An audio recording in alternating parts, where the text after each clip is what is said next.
Sa panahon ng mabilis na impormasyon at kaliwat kanang balita, kailangan mo ng isang channel na mapagkakatiwalaan, diretso at para sa bayan.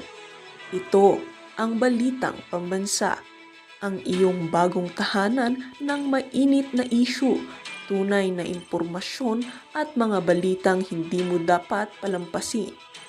Mula sa mga trending na kaganapan sa social media hanggang sa mga seryosong isyong pambansa. Bantay kami sa bawat sulok ng bansa para sa iyo. Hindi lang basta chismis, kundi validated news, mga impormasyon na may batayan at mga kwento ng tunay na buhay Pilipino. At kung gusto mong laging nauuna sa kaalaman, huwag kalimutang mag-like, mag-share at higit sa lahat, mag-subscribe. Dahil sa Balitang Pambansa, balita mo, boses mo, bayan natin ito.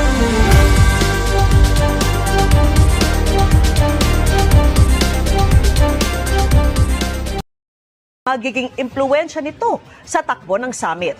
At mula po sa Busan, South Korea, nakatutok live si Bernadette Reyes. Ayon daw kay Bongbong Marcos, malaking epekto ang pag-uusap ng China at ng Amerika doon sa Busan. Siya naman, binanatan niya ng binanatan ang China doon sa Malaysia, binanatan na niya ng binanatan doon sa ASEAN Summit, binanatan na niya ng binanatan maya-maya si Donald Trump at si Xi Jinping. Ayun, best friend pala. Iniwan sa era si Bongbong Marcos. Iniwan siyang luahan. Iniwan siyang tumutulo yung sipon. Diba? Kayo po ba ay proud bilang presidente si Bongbong Marcos? Proud po ba kayo sa Pilipino na presidente yung katulad ni Bongbong Marcos? Ako, hindi ko alam, ha? Basta't ako, proud lang ako sa Pangulong Duterte kay Bongbong Marcos. Bernadette. Vicky, sa South Korean city ng Gyeongju magpupulong ang mga leaders ng APEC o mga leaders para po sa gaganapin nga po dito na APEC Economic Leaders Meeting sa South Korea. Free trade o malayang kalakalan ang isa sa mga pangunahing pinag-uusapan sa APEC. Kaya naman malaki raw ang magiging epekto sa pag-uusap ng naging paghaharap ng dalawa sa pinakamalalaking ekonomiya sa mundo, ang China at ang Amerika. Ito, magsasalita po si Bongbong Marcos. Nagsasalita siya mag-isa pero walang gustong kumausap sa kanyang bilateral meeting. Yan ang nakakahiya. Nagpunta ka sa APEC, wala man lang gustong makipag-usap sa'yo. Dahil alam nila yung nakawan, korupsyon sa bansa mo ay talagang hayagan at saka may mga intelligent ang mga yan. Alam nila kung kasama ka sa mga magnanakaw. Di ba, Marcos? Bongbong! Kasama ka ba sa mga magnanakaw o hindi? Tanong lang. Kasama ka, natatay mo napunta ka sa Guinness World Record yung pamilya mo pinakamalupit na magnanakaw sa kasaysayan ng daigdig nanay mo convicted pa, di ba? Bago umalis ng bansa si Pangulong Teka lang. Ngayon pinag-uusapan daw po nila yung Dolomite Beach. Ang tratado talaga itong redon na to no? Wala na sila mahanap sa mga Duterte ngayon. Dolomite Beach na naman ang pag-uusapan. Magtrabaho kayo mga gago. Kung ano-ano nung kinakalkal ninyo. Ganda nga ng Dolomite, di ba? Oh, Dolomite Beach, di ba? Malinis. Magtrabaho kayo dyan. Magnakaw na lang kayo. Bongbong Marcos, malinaw na sa kanya kung anong huhubog sa magiging takbo na pag-uusap sa APEC Summit. Sa kanyang departure speech sa Villamor Air Base, sinabi ng Pangulo na inaabangan na magiging resulta ng pag-uusap ni US President Donald Trump at Chinese President Xi Jinping, leader ng pinakamalalaking ekonomiya sa mundo. The results of those meetings will color and influence everything that we will be doing in the APEC meeting. It is the world is watching because this is the source of the largest shock that has entered into the world trade system. Nagpulong kanina sina Trump at Xi sa sidelines ng 2025 APEC Summit. Matatandaang mula nang muling maupo bilang president, nagpatupad si Trump. And that is why the world is watching and waiting, as we are. ngayong hapon pagkatapos ng kanilang pulong ni Xi. Inanunsyo Ayan, di ba? Ang Pangulong Duterte, mga kareaksyon nung panahon niya, yung dalawang yan nagkakandara pa para makita ang Pangulong Duterte. Oo, di ba kasi strong leader ang Pangulong Duterte? Eh si Bongbong Marcos, pinaka-weak. ni Trump na pumayag siyang ibaba ang taripang ipapataw sa Chinese product na inaangkat ng Amerika. Gagawin itong 47% mula sa 57%. Nako, buti pa ang China nagkakaroon ng magandang tinatawag nating bilateral talk eh. Yung ibang bansa, tinanggalan na ng zero tariff, tayo 19% pa rin. Habang pinuno ng mga sundalo nila dito sa Pilipinas na hindi sila nagbabayad ng upa. Wala yung awak nila sa liig yung presidente. Kapalit nito ang pangako ni Xi na crackdown sa illegal na kalakalan sa fentanyl, isang nakaka-addict na gamot na ayon kay Trump ay pangunahing sanhi ng pagkamatay sa overdose ng mga Amerikano. Dumating si Pangulong Marcos ngayong hapon sa lungsod ng Fentanyl, ano? Sabi niya, huwag ka na magpadala ng fentanyl sa Amerika, nauubos kami. Ayan, naglalakad po si Bongbong Marcos. Kala mo alam niya ginagawa niya. Oh, nako, mga kareaksyon, sinasabi natin. Ayan, pakita ko sa inyo. Ayan, naglalakad, Busan dito sa South Korea naglalakad parang wala sa sarili. Tingnan nyo. kasama ang Philippine delegation. Una niyang aktibidad, Hindi man lang sumaludo sa kanya yung mga sundalo. Wala. Hindi ko alam ba't hindi sumaludo. Basta ako, tahimik lang dito. nakipagkita sa Filipino community dito. Nagipagkita sa Filipino community. Yung mga Filipino community na yan, daladala niya yan. Daladala niya yan, yung mga Filipino community na napakakunti. Umawit pa nga siya dyan, Claire, umawit siya dyan. Ayon sa Department of Foreign Affairs, mahigit 70,000 Pilipino ang naninirahan sa Korea at mahigit kalahati dito ay mga OFW.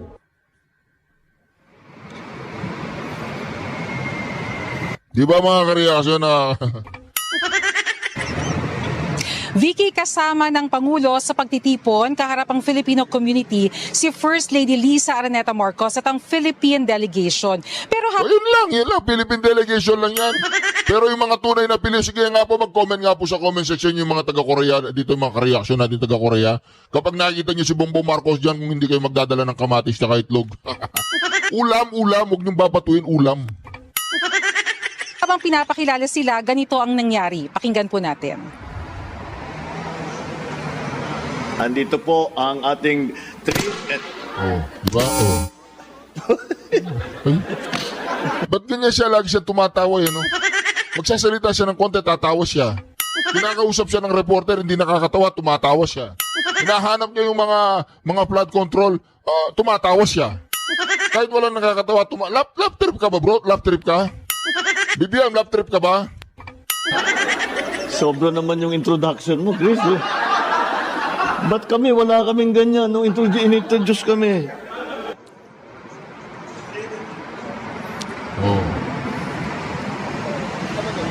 Sandali lamang yan, Vicky, at sa pagpapatuloy ng talumpati ng Pangulo ay hatid niya magandang balita na simula sa susunod na taon ay magkakaroon rin ng Philippine Consulate dito sa Busan. Sa ganitong paraan ay magiging mas madali raw para sa mga Pilipino dahil hindi na nila kailangan bumiyahe pa ng malayo sa Seoul para sa kanilang mga kinakailangang serbisyo. Nako.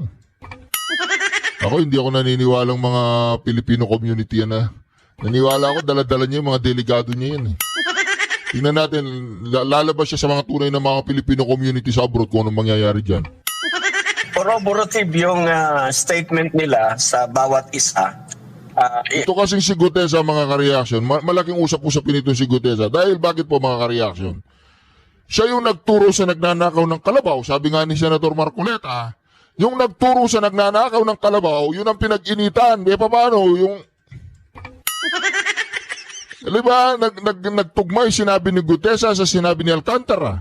Nagtugmay sinabi ni Gutesa sa sinabi ng ibang nag-deliver ng pera. Corroborative yung statement nila sa bawat isa. Kaya po sila nananakot ng ganyan, kinasuhan nila yung testigo para yung puzzle hindi mabuo. Pero para hindi na lumabas, hindi na lumantad yung mga iba pang mga testigo. Sino pa yung mga mahalagang testigo na kailangan nating hanapin? yung bangko, saan ba winidraw yan? Yung delivery yung armored van na nag-deliver nung milyon-milyong perang yan din sa yung mga driver noon, yung mga saan dinala yan, diba? kailan kinuha, yung mga ganon. So that we're able to complete the puzzle, kailangan yung mga testimonya ng mga ito lumabas. No? So, kailangan isabina nila branch manager, o employee, o security guard, o gaya yan. Yung everyone na makakapagbigay. Pero lahat po yan may visa. Wala pong bawas. Yung katulad ng sinasabi ko, very much valid ang statement ni Master Sergeant Gutesa. Kahit na po anong gawin nila,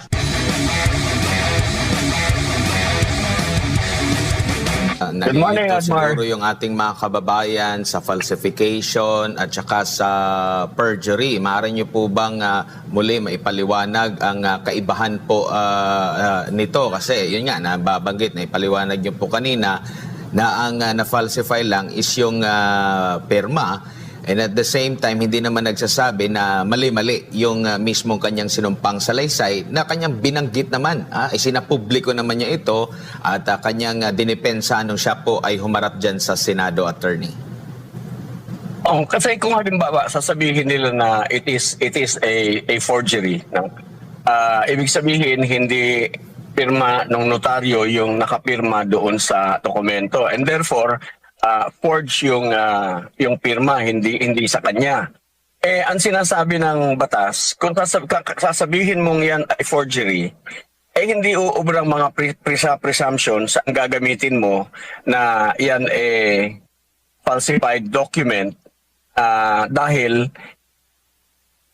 halimbawa, ang presumption is, ikaw nagpanotaryo Ibig sabihin, ikaw ang magbebenepisyo sa dokumentong ito and therefore, ikaw ang nagpa-forge. Ikaw ang guilty party, ikaw ang nag-forge niyan. Hindi po uubra yung ganoong klaseng presumption to establish your guilt beyond reasonable doubt na ikaw yung forger. Kailangan po ma-establish yan by clear and convincing evidence na ikaw talaga ang author ng forgery. Yon. When you falsify a statement, you falsify your ganon, yun yung falsification. Opo. Yung perjury po, attorney. Perjury, yung statement ni Gutesa, hindi totoo. Mm-hmm.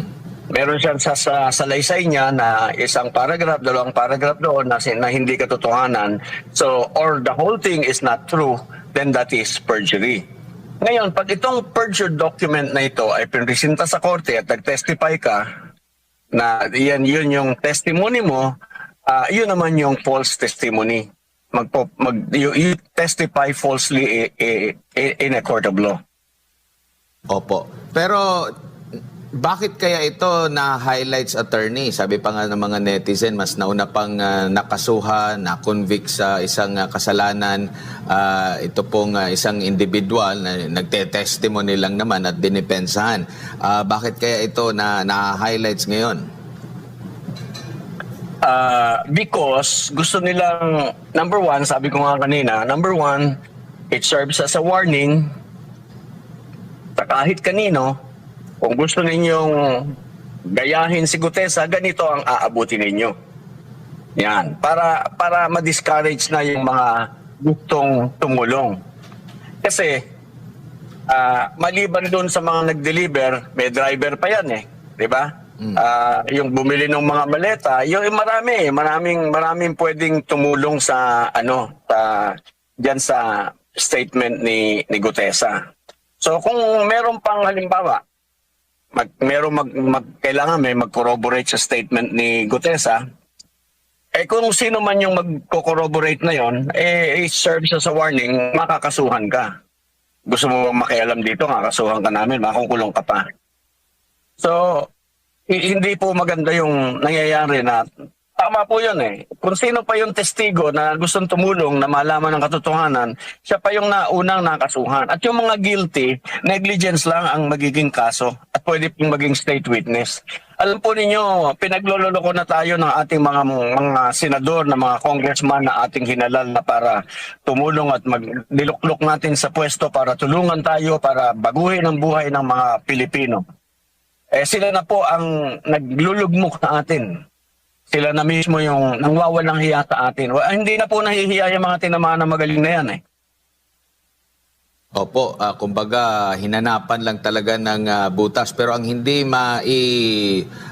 kukubli ay kanya mismong dinipensahan ito at nanumpa siya mismo sa Senado sa kanyang mga salaysay at kanyang dinipensahan po ito, attorney. Pero sa nakikita nyo po, kasi posible pang humarap muli, no? Ang sinasabi po ni Congressman Mike Defensor, nasa kustodiya daw ng mga Marines, no? Itong si Gutesa. Sa tingin nyo po, uulitin pa rin itong issue na itatanong sa kanya kaugnay dito sa pekeng perma at hindi doon sa kanyang sinumpaang salaysay? Actually po, yung statement ni Master Sergeant Gutesa, uulitin niya pa po talaga yan in a court of law. Ano po?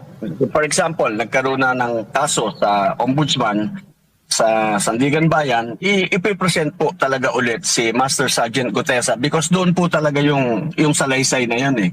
Hindi po yan talagang para doon sa nilang mga in-aid of legislation na pagdinig sa Senado at sa Kongreso. Talaga pong uulitin pa yan. Ngayon, yung pong statement niya, ulitin ko, wala pong bawas ng kahit isang hibla yung puwersa, yung lakas niyan. Ngayon, meron po, siguro po, maganda marinig muli ng taong bayan yung statement ni Master Sergeant Gutesa. Siguro po, yung mamamayan, pwedeng gumawa ng paraan para madinig muli ng taong bayan ang kanyang salaysay dahil nagpangalan siya ng 2 tao doon. Nagtataka ako, yung pinangalanan niya, hindi inaaresto. Walang ginagawa, untouchable. Kailangan yun, dapat napangalanan na. Di dapat medyo meron ng sanction, may order na yung presidente, yung Pangulo, considering that the person involved is a very high-ranking official, medyo natatakot nga yung iba, hindi naman sila dapat matakot. Dapat talaga meron ng sanction, meron ng kinasuhan na, inaresto na, hinaus arrest na para hindi na makatakas, may whole departure order na, yung ganon. Alam po ninyo, katulad niyan, halimbawa, yung ating NBI, dapat yung ating NBI, shielded naman yan from politics, dapat yan, matapang yan eh. Nung araw, sa Amerika, si Hoover, as director of the FBI, 7 presidente ang pinagsilbihan nun, lahat ng presidente takot sa kanya because that guy is honest, he is brave, he is doing his job. Yun ang kulang sa atin dito ngayon. Yung mga dapat na hindi dapat, kaya nga tayo may ombudsman eh. Yan yung mga reform provisions ng ating saligang batas eh, para maprotektahan yung mga taon dapat magtrabaho na hindi natatakot sa politika. Kaso lahat, tingnan nyo, nakaupong ombudsman natin ngayon, politikong-politiko eh. Bendalo. Attorney, tingin nyo po magkasing bigat lang yung mga testimonya na inilahad nitong si Orly Gutesa at dapat same yung treatment talaga kasi doon sa doon sa mga engineers kasi ito po yung pinagbasehan doon sa pagrekomendasyon na pagkakaso. Ang binanggit ng mga engineer na kahit na sinasabi nila na hindi talaga nila direktang nakausap yung mga senador, yung mga sinasabing sangkot na mga senador, binulgar lang yung pangalan na inirekomendang kasuhan. Etong si Gutesa ay meron ding pahayag, pinadescribe pa nga sa kanya para matiyak talaga na totoo yung kanya mga sinasabi kasi ang sinasabi niya, siya yung first person siya mismo yung naghahatid ng tinatawag na basura o pera. Sa tingin niyo po, magkasing bigat lang dapat ang treatment nito, nitong dalawa na ito or nitong mga naging resource person po dyan sa Senate Blue Ribbon Committee? Yes po, because corroborative yung statement nila sa bawat isa. Kaya kaya po sila nananakot ng ganyan, kinasuhan nila yung testigo para yung puzzle hindi mabuo. Pero para hindi na lumabas, hindi na lumantad yung mga iba pang mga testigo. Sino pa yung mga mahalagang testigo na kailangan nating hanapin? Yung bangko, saan ba winidraw yan? Yung delivery yung armored van na nag-deliver nung milyon-milyong perang yan din sa yung mga driver nun, yung mga saan dinala yan, kailan kinuha, yung mga ganon. So that we're able to complete the puzzle, kailangan yung mga testimonya ng mga ito lumabas. No? So, kailangan isabina nila, branch manager, o employee, o security guard, o gaya yan. Yung everyone na makakapagbigay. Pero lahat po yan may visa. Wala pong bawas yung katulad ng sinasabi ko, very much valid ang statement ni Master Sergeant Gutesa. Kahit na po anong gawin nila, for as long as what he is saying, ang gusto nilang i-discredit si Master Sergeant Gutesa, hanapan nila ng butas doon sa statement. Ang problema nila is yung statement ni Master Sergeant Gutesa will be backed up by 9 other Marines na kasama nilang nagde-deliver. Yon. So, kaya dinidiscourage na nila. Ngayon pa lamang sinasabi na nila na hindi valid yan. Ngayon, mga Marines yan Yung mga Marines, they have like a brotherhood na they will not abandon anyone. Talagang magtutulungan sila and they will protect each other. Yun. So, meron ng sanction. Yung mga ibang Marines yata na escort, ni-recall na So, they were already being sent away. Pero, nasa determination nila. Alam nyo kasi, si Master Sergeant Gutesa, on his own, volunteered his statement. Kasi pagka ikaw ay hindi nagsalita, kasama ka, accessory ka. Pwede sila maging accessory. Nanilbihan siya ng buong buhay niya, ng buong tapang, paglaban siya, he retired honorably just to be dishonored dahil siya naghanap buhay pa ulit pagkatapos niya mag-retired. At pagkatapos, doon masisira ang pangalan niya. Yun yung hindi uubrang mangyari na kailangan kahit tayong taong bayan. We have to recognize the fact that this man has served this country honorably and he has devoted all his life. Mag-a-apply na akong senador dito kay BP Sara. Titiket na ako para kung manalo ako pagdating ko sa Senado. Sige, doon kami ni Tito Sen. Nako, mga kareaksyon. Alam mo, Tito Sen, ginalit mo lang si Anjo Iliana Wala namang planong tumakbong senador yan Ginalit mo Gusto lang yan, Vice Mayor di ba? Natalo nga lang siya kasi siguro kulang sa pondo. Pero mga kareaksyon, dito nakita natin si Anjo Iliana. Hindi ko sinasabing gugustuhin siya ng 100% ng mga DDS. Kasi po alam po ninyo yung mga DDS. Kapag nararamdaman nila na talagang hindi ka patunay o hindi ka pa talaga yung suporta ng mga DDS, yung ibang DDS medyo paganon-ganon pa sa'yo. Pero kung magpapatuloy itong si Anjo Iliana sa ginagawa niya yan hanggang 2028, malamang sa malamang baka bibit-bitin din siya ng mga DDS, Pero dito mga kareaksyon ng malaking katanungan. Ito po ang malaking katanungan dito. Bakit ginagago ng Itbulaga si Anjo Iliana? Maraming alam niya si Anjo. Sige, sabi niyo, pasabugin ninyo yung bulok ni Anjo. Walang problema kay Anjo yan. Walang problema kay Anjo yan. Ang problema ninyo, kapag pinasabog ni Anjo Iliana, si Tito Soto, yung bulok niya, yung bahong tinatago ni Tito Soto, Ito mga kareaksyon tanghaling tapat. Walang ulan. Tuyo yung mga bubong, pero binahapo mga kareaksyon na yan. Plus flood, plus flood. Mga reaction plus flood dyan. Saltico, Martin Romales, manood kayo dito. Panood po ninyo. Yan po mga reaction, biglaan po yan, Walang ulan pero binaha, Mga reaction, mudslide nga mudslide. Mudslide, Ayun mga reaction, Grabe po mga reaction. Inanod na po yung mga sakyan, Grabe, mudslide Parang putik Murag busunod na diri, ma'am. Diri. Hindi kaya galing to sa mga minahan, sa mga minahan na na mga colorum, Murag busunod.